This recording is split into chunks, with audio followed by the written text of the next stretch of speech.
In today's video, I'm going to teach you how to write fractions in Microsoft Word.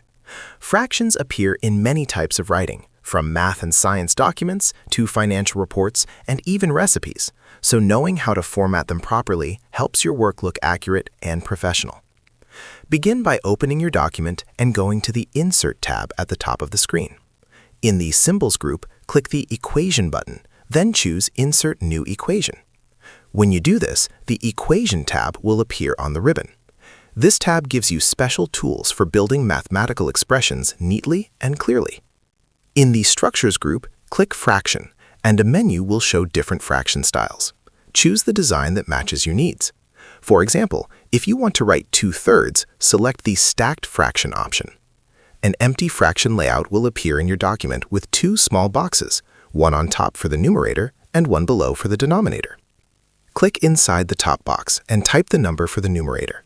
Then click inside the bottom box and type the denominator. You can also move between the boxes using the up and down arrow keys on your keyboard.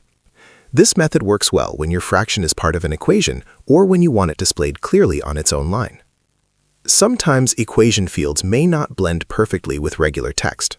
To adjust the look, highlight the fraction and go to the Font group. You can change the size, color, or style so it matches the rest of your document. If you need a larger fraction, select it, open the Font Size menu, and choose the size you prefer. This helps keep everything readable and balanced on the page. Writing fractions in Word using the Equation tool keeps your formatting clean and precise. With a little practice, you can create clear, professional-looking fractions for any type of document. If you found this video helpful, let me know in the comments. Give it a like, subscribe to the channel, and don't forget to hit the notification bell.